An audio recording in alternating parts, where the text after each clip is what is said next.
नमस्कार दोस्तों, तर्कवाद शो के एक और नए एपिसोड के अंदर आपका स्वागत है। और आज इस एपिसोड में हम बात करने वाले हैं कि कल जब संडे को आप अपना संडे एंजॉय कर रहे थे तो आपको एक खबर पता चल चुकी है कि भाई यूएसए ने ईरान के ऊपर 3 बम गिरा दिए हैं। बंकर बस्टर जो यूएसए के पास बम है जो 13,000 किलोग्राम से ज़्यादा के हैं, वो बम जो है यूएसए ईरान के ऊपर गिरा चुका है। और यूएसए ने इस्तेमाल किए थे अपने world class one and only B-2 bombers. जी हाँ, लेकिन सवाल खड़ा होता है कि यूएसए जंग के अंदर क्यों आ गया, जहां पर डोनाल्ड ट्रंप पहले कह रहे थे कि वो 2 हफ्ते का समय मांग रहे हैं कि 2 हफ्ते बाद वो सोचेंगे क्या उन्हें जंग में आना है, क्या उन्हें इजराइल की प्रॉपर मिलिट्री रूप से मदद करनी है, नहीं करनी है, क्या वो ईरान को बॉम्ब करेंगे, नहीं करेंगे। वो 2 हफ्ते का समय ले रहे थे। वहीं पर एकदम से ऐसा क्या हो जाता है कि बीते कुछ दिनों के अंदर, अपने बयान देने के कुछ दिनों के अंदर ही वो ईरान के ऊपर ये अटैक्स कर देते हैं। क्या अब रशिया चाइना खुलकर ईरान को सपोर्ट करेंगे? क्या अब रशिया क्या हो सकता है कि अब जो मीडिया रिपोर्ट्स कह रही हैं कि रशिया जो है अपने न्यूक्लियर वेपन्स ईरान को दे देगा? क्या सारी चीज़ें हैं, आप वीडियो को एंड तक देखते रहिए, आपको सारी चीज़ें पता चल जाएंगी। लेकिन अगर आपको हमारा ये जो डेली वीडियो लाना पसंद है, हम जिस तरीके से आपको अपडेट करते हैं वो सब चीज़ें पसंद है, तो आप हमारे चैनल को सब्सक्राइब कर सकते हैं, हमारे वीडियोज़ को शेयर कर सकते हैं। अगर हम टॉपिक की तरफ बढ़ते हैं तो आपको ये पता चलता है कि यूएसए ने ईरान के ऊपर B-2 बॉम्बर से जो है हमला कर दिया है। अभी 3 बॉम्ब जो है 3 अलग अलग न्यूक्लियर साइट्स पे यूएसए ने गिराए थे। और ये जो तीनों साइट्स जो है ये ईरान की प्रोमिनेंट न्यूक्लियर साइट्स है। क्यों? क्योंकि यहाँ पर ईरान जो है अपने बंकर्स के अंदर जो है जाकर न्यूक्लियर वेपन्स बना रहा था, न्यूक्लियर बॉम्ब्स बना रहा था। ऊपर नहीं बना रहा था, नीचे बना रहा था। इसलिए यूएसए ने अपने one and only fighter jet, one and only bunker buster bombs, इन दोनों चीज़ों का इस्तेमाल करा और ईरान के ये जो तीनों न्यूक्लियर साइट्स हैं इनके ऊपर हमला कर दिया। अब आप सोच होंगे कि ये आए कहाँ से फाइटर जेट उठकर। देखिए, यूएसए ने बहुत तगड़ा दिमाग लगाया। ये यूएसए, मैं यहाँ पर इस अटैक के अंदर यूएसए के साथ नहीं हूँ, ईरान के विरोध में नहीं हूँ। जो चीज़ हुई है उस तरीके से मैं आपको सारी चीज़ें बता रहा हूँ। असल में यूएसए ने क्या करा कि ये जो फाइटर जेट्स है ये यूएसए से ऑल ओवर अटलांटिक ओशन से उड़ते हुए आते हैं। बीच में इसराइल के वहाँ पर ये जो है इनकी रिफ्यूलिंग होती है और फिर उसके बाद जो है ये ईरान के अंदर जाते हैं, वहाँ पर बॉम्ब करते हैं। अब ये एकदम 100% स्टेल्थ कैपेबिलिटी है। स्टेल्थ कैपेबिलिटी का मतलब होता है कि कोई भी रेडार सिस्टम इनको जो है डिटेक्ट नहीं कर सकता, ये किसी भी रेडार सिस्टम से बाहर है। तो ये जो बॉम्ब्स यहाँ पर ये जो फाइटर जेट्स आते हैं, B-2 बॉम्बर्स वहाँ पर जाते हैं, ये यूएसए से आते हैं। लेकिन यूएसए उसी दौरान क्या करता है, डियागो गार्सिया एक उसका मिलिट्री बेस है इंडियन ओशन के अंदर, वहाँ से वो जो है अपने फाइटर जेट्स को भेजता है। वहाँ से वो जो है थोड़ी बहुत ऐसी चीज़ें करने की कोशिश करता है कि जहाँ पर ईरान को ये चीज़ लगी कि असली में जो फाइटर जेट्स है वो डियागो गार्सिया से आएंगे। और असल में फाइटर जेट्स कहाँ जाते हैं? फाइटर जेट्स आ जाते हैं यूएसए की तरफ से, मतलब ईरान के जो ईस्टर्न साइड्स है वहाँ से फाइटर जेट्स आ जाते हैं। और ईरान को लगता है हमारी सदर्न या वेस्टर्न साइड से जो है फाइटर जेट्स आएंगे, और ऐसा होता नहीं है। और सेम चीज़ पाकिस्तान को भी धोखा मिल जाता है। जैसे पाकिस्तान जो है इस पूरे अटैक को कंडेम कर रहा है। हाँ, हमने भले ही पिछली वीडियोज़ में ये चीज़ आपको बोली थी कि आसिम मुनीर को इसलिए बुलाया गया है क्योंकि आसिम मुनीर के द्वारा, क्योंकि यूएसए पाकिस्तान का इस्तेमाल करेगा ईरान के बेसिस को ईरान के ऊपर हमला करने के लिए। लेकिन अफगानिस्तान, शायद सबको ये चीज़ लग रही थी, लेकिन यूएसए ने सोचा क्यों हम पाकिस्तान की मदद लें, क्यों ना हम सारे काम खुद ही कर लें। तो यूएसए ने सारे काम खुद कर लिया और पाकिस्तान को भी बहुत बड़ा धोखा मिल गया, बहुत बड़ा सेटबैक मिल गया। इसलिए पाकिस्तान भी इस चीज़ का इस तरीके से विरोध कर रहा है। अगर हम हिंदुस्तान की बात करते हैं तो इंडियन पीएम नरेंद्र मोदी ने जो है ईरान के पीएम से बात करी। 45 मिनट लगभग एक कॉन्वर्सेशन चली है, उसके अंदर हमने ये सारी चीज़ें बातें करी, क्या सब चीज़ें हैं, क्या ऊपर नीचे की सारी बातें हैं।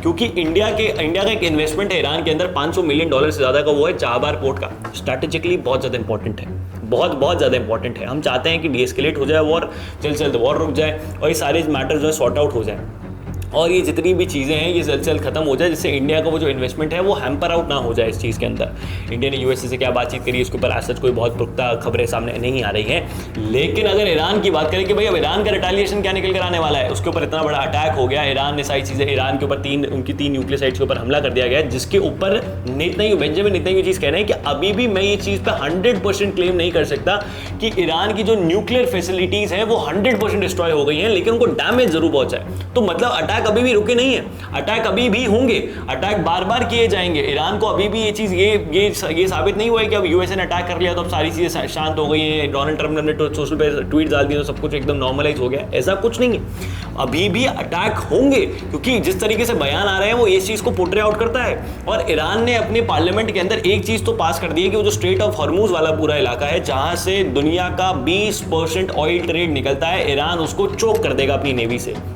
अब अगर ईरान उसको चोक कर देता है तो यूएसए के एक्सपर्ट्स और मेनली दुनिया के जितने इकोनॉमिक एक्सपर्ट्स हैं वो इस चीज़ को क्लेम कर रहे हैं कि इससे ईरान का ही इकोनॉमिक नुकसान होगा। इकोनॉमिक नुकसान ईरान के साथ साथ एक और देश का होगा सबसे ज़्यादा, वो होगा चाइना का। जी हाँ, China is the only nation in this whole particular world जो ईरान से सैंक्शंस लगने के बावजूद भी ऑयल खरीदता है। यूएसए के सैंक्शंस ईरान के ऊपर लगे हुए हैं, ईरान किसी को तेल नहीं बेच सकता, लेकिन चाइना उससे तेल खरीदता है। अब अगर स्ट्रेट ऑफ हॉर्मूज वाला इलाका चोक हो जाता है तो ईरान, जो चाइना के पास ईरान का तेल आता है वो रुक जाएगा, वो नहीं पहुंचेगा चाइना के पास। और इंडिया को भी चीज़ें प्रॉब्लम होना शुरू हो जाएगी। भाई हमारा भी बहुत सारा तेल जो है उस पर्टिकुलर जगह से निकलता है, भले ईरान से नहीं खरीदते हो, सऊदी यूएई यहाँ से खरीदते हैं तो वहाँ से निकलता है। तो ईरान और जो इंडिया और चाइना साथ में आके ईरान को बोलेंगे कि भाई आप ये इलाका जो है हटाइए यहाँ से, आप ये जो आप चोक कर रहे हैं इसको हटाइए, फिर हमारा नेशन इंटरेस्ट आ जाएगा कि भाई ईरान को जल्द से जल्द आप खत्म करो या फिर उसके रिजीम को आप खत्म करो, जिससे इंडिया जो है एंटी ईरान हो जाएगा, क्योंकि हमारा नेशन इंटरेस्ट कॉम्प्रोमाइज हो रहा है। देखिए जियो पॉलिटिक्स में मैं आपको हमेशा बोलता हूँ there is only one rule, there are no permanent enemies, no permanent friends, only nation interest. तो हमारा नेशन का इंटरेस्ट यही है कि वो स्टेट ऑफ हॉर्मूज खुला रहे। अगर ईरान उसको चोक करता है तो हम एंटी ईरान होते हैं, हमें भी टाइम नहीं लगेगा। तो ईरान भी इस चीज़ को बहुत अच्छे जानता है, चाइना भी एंटी ईरान होते हैं, उसको टाइम नहीं लगेगा। लेकिन एक देश है रशिया, रशिया क्या कर रहा है? रशिया के जो एक्स पीएम है, एक्स प्रेसिडेंट है, वो ये चीज़ को क्लेम कर रहे हैं कि हम ईरान को न्यूक्लियर वॉरहेड्स, न्यूक्लियर बॉम्ब्स देंगे।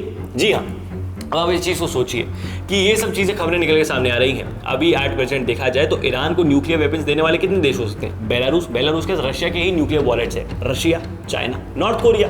पाकिस्तान तो देने से रहा, पाकिस्तान ने तो मना कर दिया, लेकिन 4 देश ऐसे हैं जो अगर आ जाए तो ईरान को अपने न्यूक्लियर वॉलेट्स दे सकते हैं, कि जिससे ईरान जो है रिटेलिएशन में कुछ ना कुछ हमला करे, क्योंकि ईरान ने ये चीज़ को क्लेम करा है कि हम रिटेलिएशन में यूएसए ऊपर हमला करेंगे। और जो ईरान के प्रॉक्सी ग्रुप्स हैं जैसे हिजबुल्लाह हो गया, हूती हो गया और हमास हो गया, ये अब और ज़्यादा एक्टिवेट हो जाएंगे। चलिए मान लेते हैं कि हमास तो खत्म कर दिया है गाजा के अंदर लगभग इजराइल ने, लेकिन हिजबुल्लाह और हूती तो एक्टिवेटेड है, और हिजबुल्लाह और हूती को और ज़्यादा पैसे पहुँचेंगे, और ज़्यादा मिसाइल्स पहुँचेंगे, और ज़्यादा एम्युनिशन पहुँचेगा, और वो जो है इजराइल के ऊपर और ज़्यादा अटैक करेंगे। हो सकता है यूएसए के अंदर भी 2-3 टेररिस्ट एक्टिविटीज़ देखने को मिल जाए, क्योंकि जो सारी चीज़ें अब ईरान के साथ हुई है उसका खोने के लिए कुछ बचा नहीं है।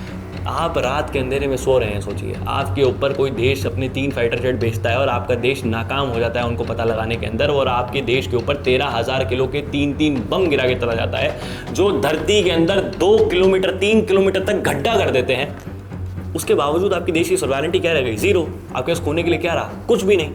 और अब आप ईरान पाकिस्तानियों की तरह थोड़ी है कि पूछ पैसे में बिक जाएगा। ईरानी कभी भी इस चीज़ को प्रॉपर्ली वो नहीं करेंगे कि यार अब हमारे साथ जो चीज़ हुई है हम इसको कैसे सह लेंगे, हम टॉलरेट कर लेंगे, नहीं, वो बदला लेंगे।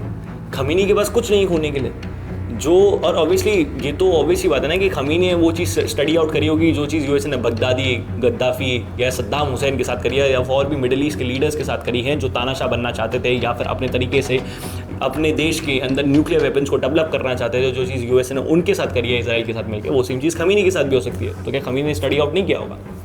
सारी चीज़ें होंगी। देखना ये है कि क्या सारी चीज़ें निकल कर आती हैं। इसके ऊपर जो भी डेवलपमेंट ऑफ फ्यूचर अपडेट्स होंगी हम तर्कवाद के इस चैनल पर आपके लिए लेकर आएंगे। आप हमारे चैनल को सब्सक्राइब कर लीजिए, इस वीडियो को शेयर करें, ज़्यादा लोगों तक पहुंचाएं। जय हिंद, जय भारत, भारत माता की जय। हाँ, पानी बचाएं।